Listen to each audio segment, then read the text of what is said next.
How's everyone doing? Great. Good, awesome. Awesome. So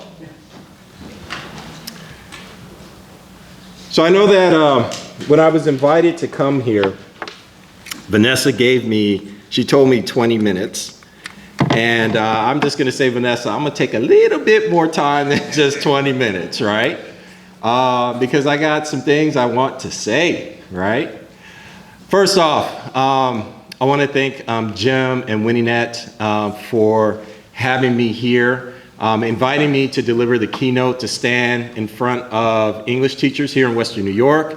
Folks, you are my people. As a former ELA teacher, as a literacy guy, I can second what Jim said, and I'm actually going to expand on it just a little bit. So when I first met Jim, and it was about 10 years ago, he was absolutely right. We met up. He took me in his minivan to Jim's Steakout. He had asked me, have you ever been to Jim's Steakout? And I said, man, I don't know what that is, right? And so he took me to Jim's Steakout, and I kind of got a sense that this is the kind of place that young people go to at 2, 3 o'clock in the morning, right? So that's when I knew he was going to be all right with me, because I'm that kind of dude, right? Even though my doctors tell me otherwise.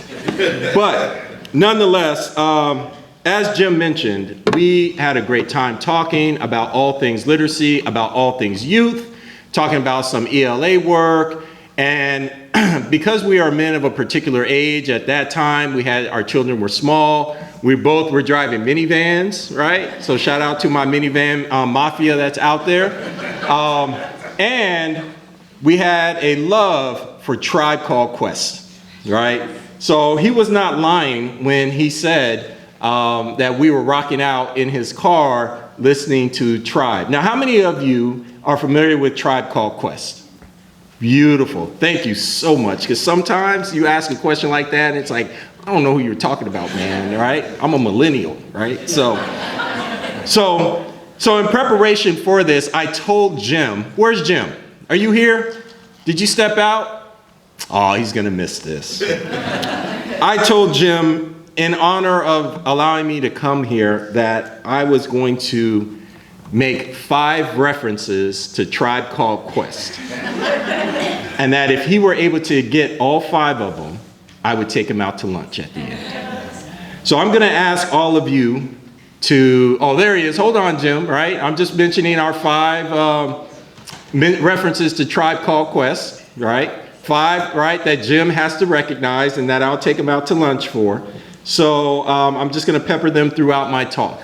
Make sense? Yep. All right. So I'll give you the first one. So let me begin by saying thank you, Jim, for that funky introduction of how nice I am. And we'll go ahead and start this off by asking a very simple question. Jim, can I kick it? Yes. Can I kick it? Yes. Can I kick it? Yes. I'm gone. Go on then. Here we go. All right, folks. Before we get started, what I definitely want to do is take a moment to honor someone who was very influential in my own life, and that is Teresa Harris Tiggs, who recently passed. Many of you have had her as a professor. Many of you have had her as a mentor. I know for me, I never took a class with Teresa, but we have had lots and lots of conversations. And so I'm here today because I have the opportunity to talk about the brilliance, the literacy brilliance of Buffalo's Black youth. And whenever I think about Buffalo's Black youth, I cannot help but think about Teresa, because she always reminded me that the work we do is about the young people and the families. And so typically this is the point where we would have a moment of silence. But in my interactions with Teresa, she was never really silent, right? And so I'm going to speak as loud and as proud as she would about our young people in this community. Make sense, folks? Make sense, folks? Yes. Make sense, folks? Yes. Yes, absolutely. So, as Jim mentioned, I'm a literacy scholar, and I actually moved my family from California specifically to work with Black youth. Now, I don't want you to get the impression, right, were there no Black youth in California? Yeah, there was Black youth in California, right?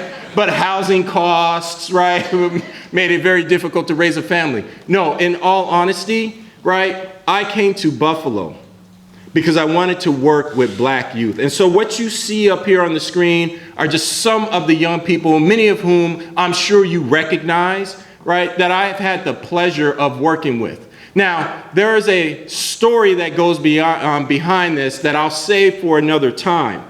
But the point that I want to get at is that Buffalo black youth literacy matters, right? Full stop. And I don't think that we spend enough time talking about Buffalo's black youth literacies. I really don't. In my travels with young people in the city of Buffalo, I have met young people who have felt disconnected from school. I've met young people who have felt disassociated from school. I've met young people who see their lives nowhere in school. Now, this isn't to say that all black youth, right, feel this way. I'm not saying that at all. But I certainly think that we could do a better job of talking about the brilliance of black youth in Buffalo. I will say that I've also taught classes here at Buffalo State where the majority of my teachers have mentioned that this is not about race, Jevon, that this is about class issues. And I'm like, yeah, you can catch the hand with that one, right? You need to do some reading and some studying on your own. It's not that we need to separate class from race. We need to think about how it works intersectionally with each other. Because last time I checked, and this was a jobs report that came out in 2018 that I can definitely give you the reference to, employers were more likely to hire white men who had a felony record than they were to hire a black male graduate from college. That's about race. Make sense? And so when I say Buffalo black youth literacy matters, it's me really saying we need to shine a light on the literacy practices of our black youth. And so in my work, over the past 8 years or so, I have been trying to create these spaces where I can work with black youth to illustrate and help them demonstrate their brilliance when it comes to literacy work. And so to help me with this, I used the work of Maisha Wynn, who wrote a book, I think it was published in 2020 or maybe 2019, called Restorative Justice in the ELA Classroom. And here she lays down her framework for how we need to reimagine the ELA classroom in ways that take into account the principles of restorative justice practices. Because oftentimes we take restorative justice as a way to change and modify behavioral patterns, right? But we never really think about how it can be connected to the content and how we can use it as a tool to help our young people develop the cognitive skills that they need in order to connect with our content. Well, that's where Maisha comes in. And what Maisha tells us is what we should do is we should think about the ELA classroom as a change lab. I like the way that sounds, folks. Let that sit with you for a moment. Your classroom as a change lab, where thoughtful conversations, right, that are deliberate can take place, where you use reading and writing and all the tools that are associated with literacy as a way to inspire empathy, discussion, and social action. Because I'm certainly one of those folks who believes that the way in which we should be teaching literacy work and English is that there should be some action behind it in some way, shape, or form. It's amazing how you get kids connected to your content when you start talking about how ELA can be used as a weapon to change society. They kind of perk up like, wait, did you say weapon? You heard me, a weapon. Because let's not pretend that there are not forces out there trying to deny our young people access to the social goods that they deserve. So it's with Maisha's idea of a change lab that I started to take a look at Buffalo and think about how can I use Buffalo as a lived curriculum where we can study what is going on in the city and connect it to literacy outcomes. And this has led me to an essential question, because I use an inquiry model for all my work. It's led me to an essential question that basically has guided my work since 2012. As I mentioned, I had an experience at Bennett High School where a young black man told me, when I asked him what his plans were to, once he graduated, his plans, he told me, he said, was to get the F out of Buffalo. Because ain't nothing for me here. And I just thought it was puzzling. Like, why would you think so bad of your city? I've kicked my heels in a lot of tough neighborhoods. Compton, East LA, Rialto.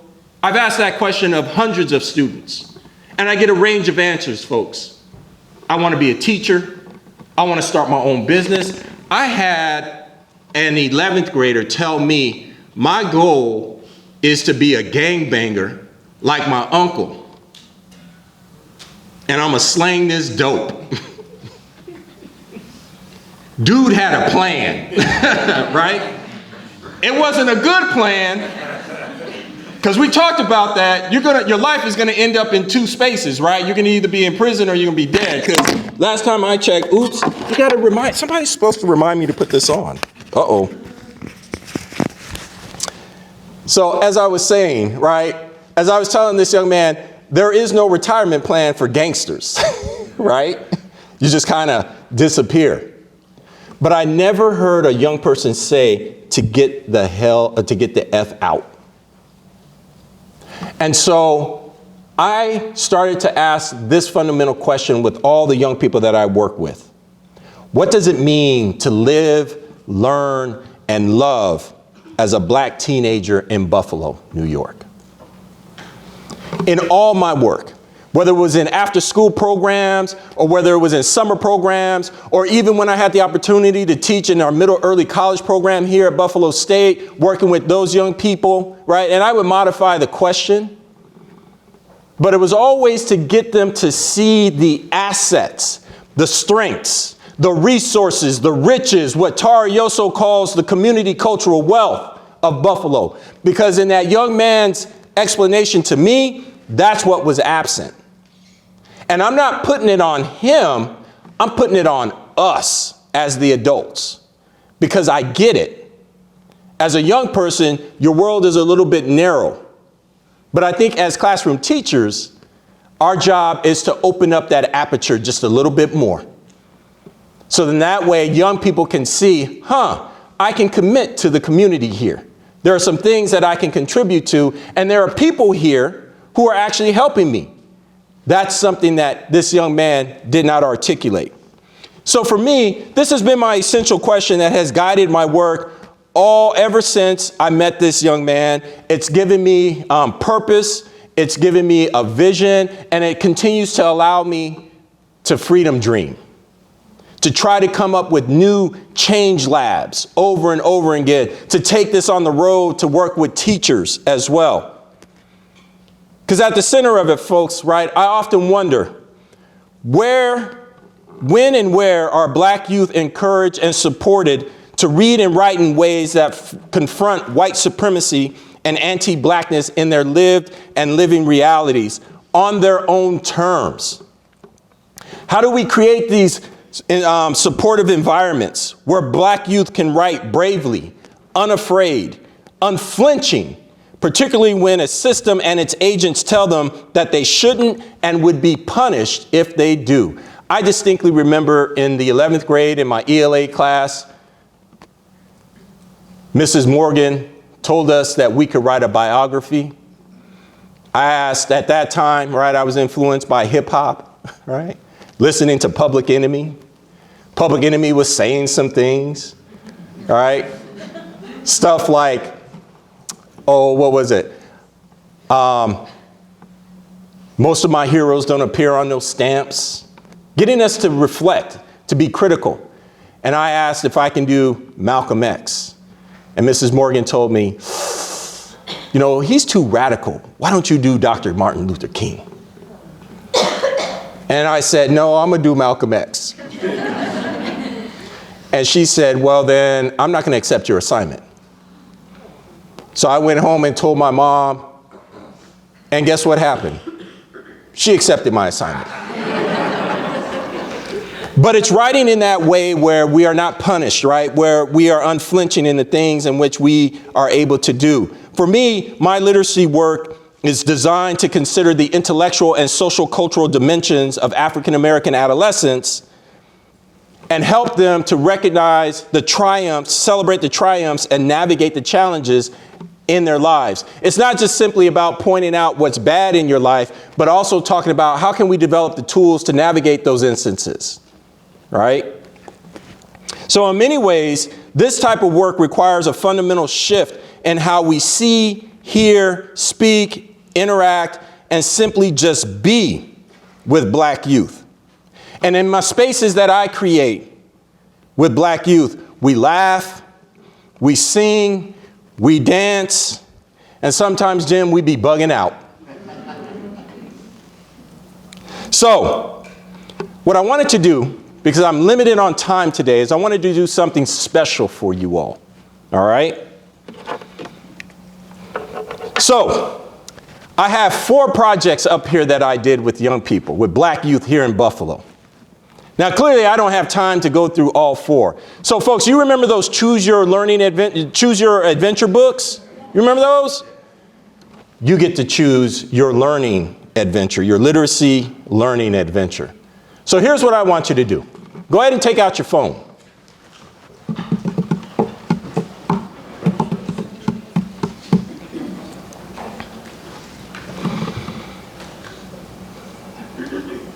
All right, you got your phones out? Go ahead and take a picture of this screen right here. Please. Guess you just can't be shouting at the audience, right? Instructions. All right. So I have 4 projects, and this is just 4 of many, multiple projects that I've done with Buffalo's Black youth. The first project was an opportunity for us to do some memoir work, right? Where we used Tara Yoso's community cultural wealth as part of that work, where we had our young people identify the cultural wealth within the community. So that way they recognize the riches, right? I can share that with you. I can share with you the critical micro poetry piece, which I'm so proud of for a number of reasons. But of course, number 1 on that list is it is something that was created in Buffalo. I can uniquely say this was created in Buffalo. You're not going to read about it somewhere else. Nobody did it in Atlanta yet. No, it didn't come to us from Oakland or Seattle. It was born here. And we were able to win a writing award because of it as well. So that's critical micro poetry, place-based poetic justice. The third one that you see there, microbiographical fictional narratives. This is where we had our young people who were experiencing racial violence and COVID. So this took place in the summer of 2020, right? They got to write about it. And we used unique tools to get our young people to write about it. The goal behind this was our young people at this point hadn't really had a chance to talk about their feelings of what's going on with all the racial terror. So we created something for them to do that. And then the last piece, which is another favorite of mine, right, is Project Buffalo 2192, where we invited Buffalo's Black youth to imagine the future. And they basically wrote science fiction short narratives where Buffalo was the center of the narrative. So you've got 4 place-based projects from which to choose from. Here's what I want to invite you all to do. And we're going to see if this works. We're going to go to Slido and go ahead and scan the QR code in the upper left-hand corner, or you could type in slido.com and punch in the numbers here. Now, I'll admit, folks, this is my first time using Slido, so I don't know how this is going to go down. If it fails, no problem. We're just going to we're going to do hands. But what I want you to do real quick is vote for which one you want to hear. And then whichever one you want to hear, that is the one I will present on. And if we have time, maybe I'll select the second one too.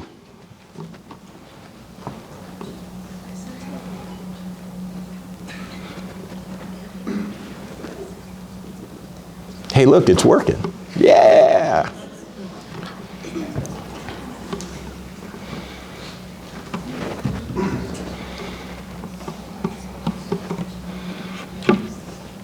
I should have had some tribe queued up, huh? Right? While we're voting. Let's see here. I think we're almost there. Ooh, keep going. Now, once again, all of this work is amazing. I promise you, right? And maybe I tilted the voting just a little bit, right, by naming some of my favorites. But that's okay, right? All right. I think everyone, looks like we might have some futurists in the room, right? Let's see. I got to get a better view of this. All right, critical micro poetry it is, huh? Give yourselves a round of applause. So, let's go ahead and get at it. So, critical micro poetry. Here we go. So what is critical micro poetry? Well, it is a term that my colleague, Dr. Glissette Cologne, and I termed as a way to talk about short verse poetry that is also socio-political. So, in essence, what we did with our young people is we invited them to create haiku-inspired poems that articulated aspects of their political and social lives. We used a heuristic, talking about the way the world is and the way the world could be. And we used this heuristic to allow our young people to talk about issues that impact them as young people living in Buffalo. But we also wanted them to come up with solutions to those issues. Because it's one thing to just stand around and talk about the problems. It's another to position them as solution seekers. So what we did is we wanted them to identify the injustices impacting Buffalo teens and then to provide a solution to the challenges. And what we did is we used Buffalo's area code as the framework. So what do I mean? We invited our young people to create a 3-line poem, where for their first line, they had 7 words or syllables to articulate the problem. Their second line, they got to choose 1 word to reflect social action and change. And then for the third line, they had the opportunity to use 6 words or syllables to offer up a solution or an inspiring message. All the poems were designed to speak to other teenagers in Buffalo. That was their audience, right? So you can see how it centers Buffalo. And in fact, Glissette and I talk about this as a cultural practice, because there are many things that unify all of our young people when we get them into spaces like this, and an area code is one of them. Now, some folks might be thinking, really, Jevon? An area code? Absolutely, right? Because you see, area codes are more than just 3-digit numbers that we use to make phone calls. They're geographical identity markers. Don't believe me? Look into the hip hop community.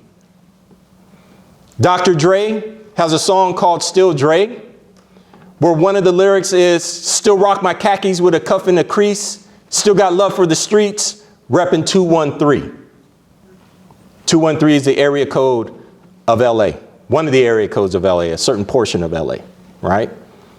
Or how many of you seen that movie 8 Mile with Eminem? You remember the climactic scene at the end where he's got the audience going, right? B-Rabbit, right? Everyone from the 313, throw your hands up. Well, really, it was throw your MF and hands up and follow me. Folks, what city has the area code of 313? Detroit. One last one. Do we have any WWE fans in here? Right? We got some, right? Yes. Look, don't be embarrassed. Hey, listen, I'm a WWE fan. I go way back to, well, for me, right, generationally, right, Junkyard Dog and that crew. But when I was in the classroom, that's when The Rock was on his ascendancy, and that's all that the boys, right, and just a couple of girls could talk about. So what's WWE have to do with these area codes? How many of you are familiar with Rey Mysterio? What was Rey Mysterio's signature move? 619. 619. And what is the area code of 619? San Diego. San Diego. And where is Rey Mysterio from? San Diego. So you see, folks, area codes do more than just help us with phone numbers. They are identity markers, right? We wear them on our sleeves. Some folks have them tattooed, right, representing who they are. So for us to roll this out to our young people was not going to be unfamiliar to them. And they knew that this would be something that unifies them. Now, what's funny is whenever I mention this in my work in Rochester, with Rochester teachers, I get some pushback. I think you know why. You know, Dr. Hunter, we were 716 before we became the 585. It's like, listen, I have nothing to do with that. All right, I had nothing to do with that, right? But we're going to rock the 585 for right now. But if you want to go back to 716, that's fine. So you get the sense, right, of what we're doing here.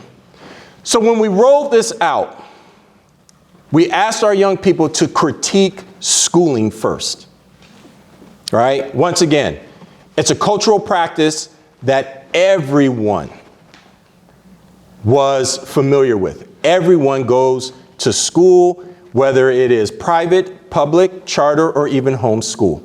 It's an experience that all of us have in common, and so do our young people, and it cuts across race, class, gender, sexuality. So here were some of their early critiques using syllables.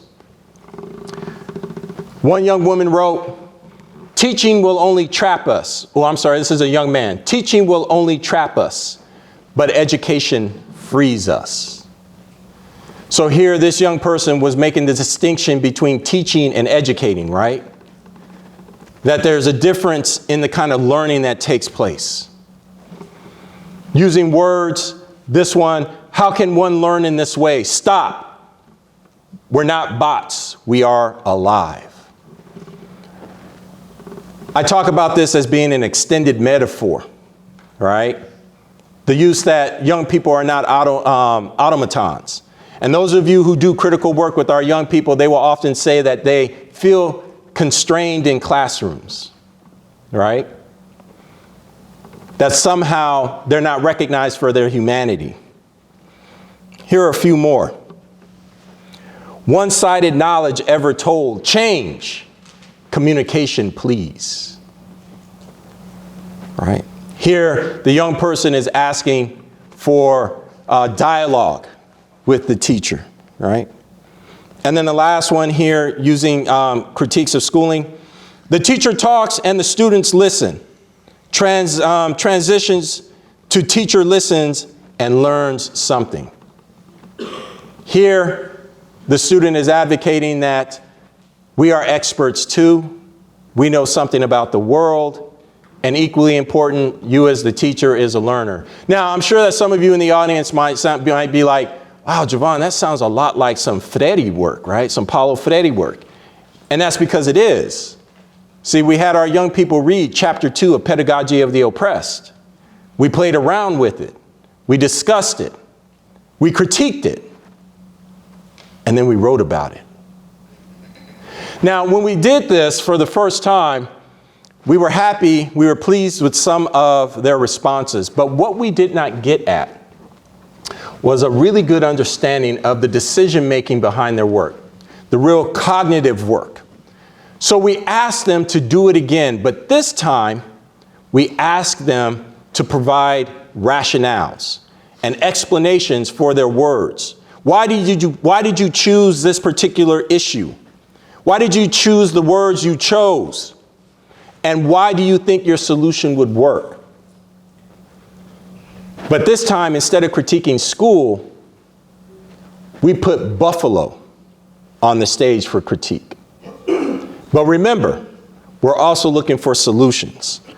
Now, if we were in a classroom space, these beautiful posters that we gave our young people would be posted all along this room, and we would do a gallery walk. So then that way you can actually read their words. But I had to kind of reorganize this, right? Because truthfully, I didn't know which one you were going to choose. But you can see here up on the screen some of the depth of their responses. Harmony. One color still seen as a threat. Demystify. With love, we shall have peace. Here, this student was doing some reading on Homegoing by Gyasi. It was making an impact on who she was, and she wanted to talk about race. Her solution here was to think about the power of love and how it's connected to peace. We have a 10th grader, The Way to Peace. When I asked her about her poem, and we were talking about it, she said, Dr. Hunter, you're reading my poem wrong. It has to be read out loud. And she stood up and she said, fight, fight. Students cry out in anticipation. Transfiguration. Problems solved by way of communication. She said, see, I was trying to rhyme each word. So when you said it, I didn't hear the rhyme scheme. I said, I got you, sis. Next time I talk about your work, I'll be sure to read it out loud.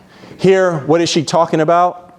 She's talking about, right, here, for my first line, I chose to focus on the violence I grew up with, seeing every other week in school. But we're not just going to sit in the violence, right? We're going to jump down here. The way to peace, I believe, is instead of immediately pulling out guns and fists for every problem, we should talk until we can see from the other side of the fence. This is restorative justice practices at work. This is positioning her as the solution seeker. This last one, this is by a young man who's currently studying to be a teacher at Binghamton, a math teacher.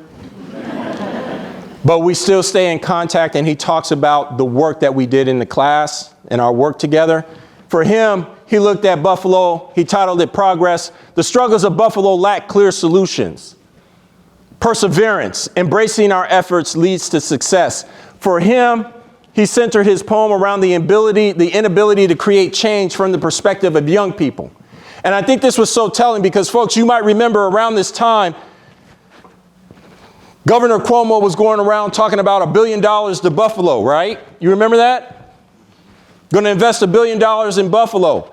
But from his perspective and his talk with his friends, they didn't see the money. Where was the money going to? I think it's a legitimate question for young people to ask. Where's the money? We got a different depth with this work.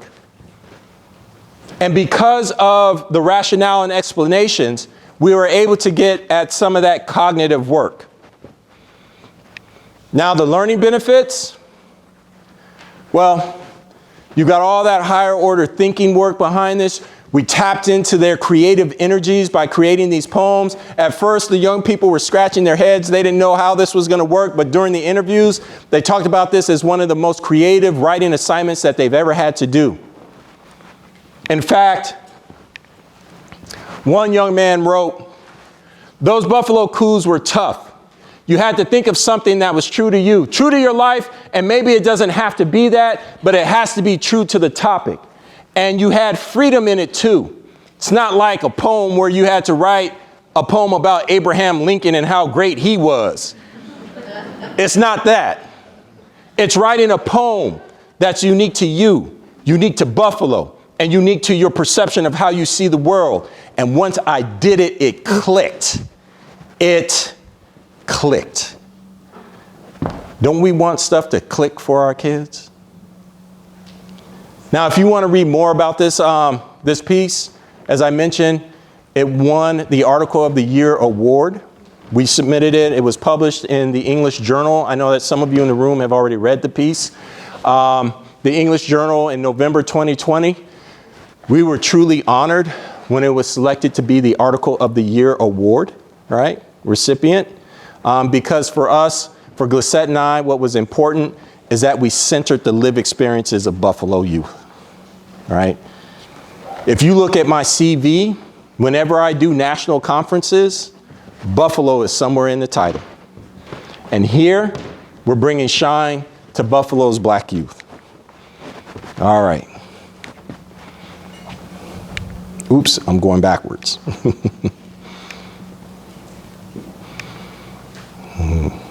So, as a final remark, when we asked our young people, what does it mean to live, learn, and love as Buffalo teenager in Buffalo, New York in 2017, with this particular work, the young person responded, reconciling the past with the present so I can provide myself with a trajectory for the future. It's a fundamentally different way from when when the other young man told me that there was nothing here. And when this young man actually wrote this piece, we were talking, he told me, he said, you know, Dr. Hunter, I can honestly say, you know, before I started working with you, my plan was to just leave Buffalo. But now I see I have an opportunity to actually come back and do something. Right? And now he's a psychology major here at Buffalo State, wanting to do work with youth. I think that's beautiful. Now, don't get me wrong. I do think that our young people should travel, right? I do think they should travel. They should see the world. They should go in other countries, fall in love, break up, do all that good stuff. But when you start thinking about settling down, I tell all my young people, think about coming back to Buffalo. Because no one can tell your story better than Buffalo youth.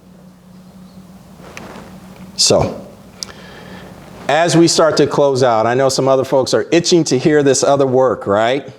And trust me, I'm itching to tell you. But I want to respect our other presenters and times. Plus, you can always have me come out to your schools, right? And your spaces to work with you. So with that said, let's see here. Find my mark. So I wanted to just kind of give you some marching papers, because when I think about these types of conferences, right, I just kind of like us to think about, so what do we do with this information? Well, for me, it's real simple. Here are 3 things that I think you can do. As you listen to the other presenters, as you go back into your fields, think about how you could create spaces that invite Buffalo's black youth or youth of color or young people in your spaces where you work to write about their lived realities. And don't focus solely on the pain and the suffering, but give them space to talk about the joy and the brilliance. Number 2, craft creative, authentic, justice-oriented literacy experiences. Our young people are craving to have these justice conversations, but build up to them. Don't start day one, we're going to talk about racism. It's like, miss, I don't even know you. So build up to it, right? They will meet you there. And then the third, be conscientious in cultivating these consciousness-raising literacy activities that spark imagination, that fosters empowerment, inspires hope. That last one that I shared with you, all of these, right, was really trying to imagine doing literacy work differently. It took time.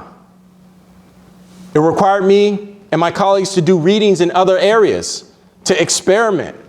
But man, when we hit the mark, boy, did we hit the mark. So with that, I want to leave you with the words of Ruha Benjamin, speaking of being interdisciplinary, transdisciplinary. So Professor Benjamin is an associate professor at Princeton. Her writing is in future technologies, social justice, future technologies, and sociology. And so she has this quote here that I love. where she says, let's remember to imagine and craft the worlds we cannot live without, just as we dismantle the worlds we cannot live within.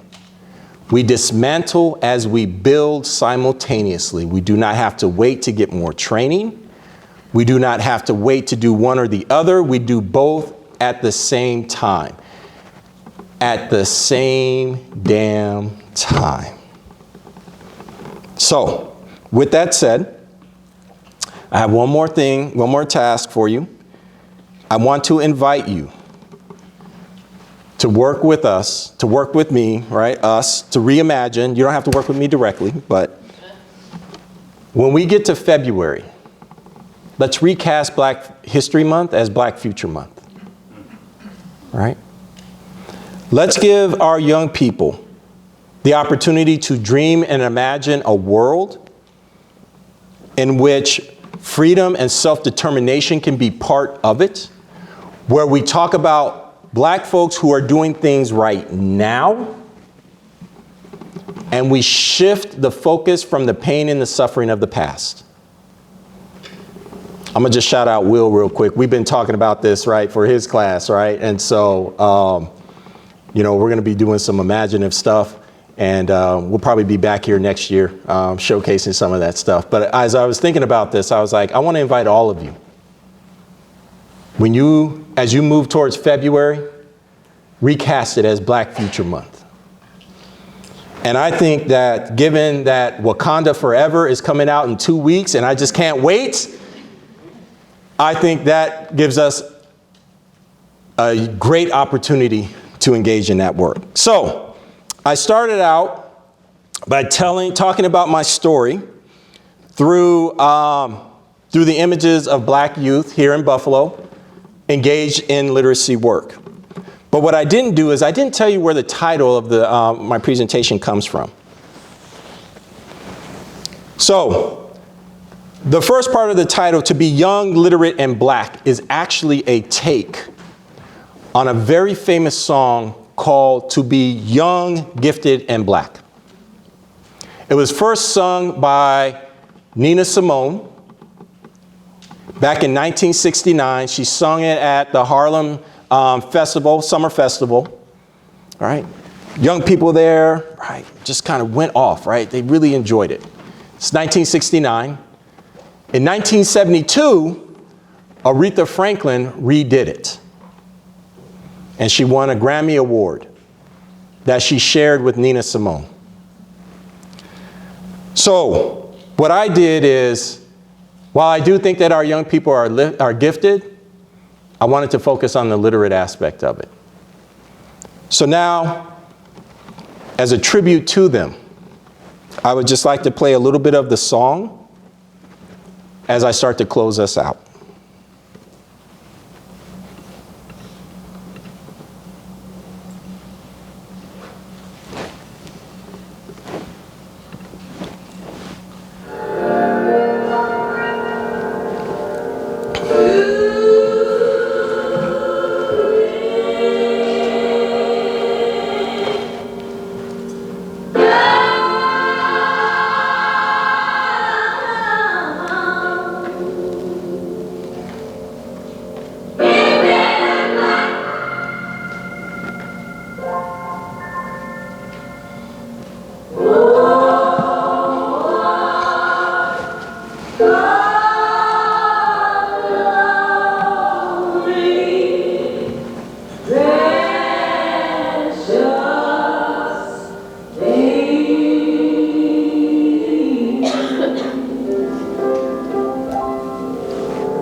right, folks. So I started out by making a statement that Buffalo Black youth literacy matters. That's because Buffalo Black youth literacies matter. Thank you so much. Have a great time at your conference. And please be well.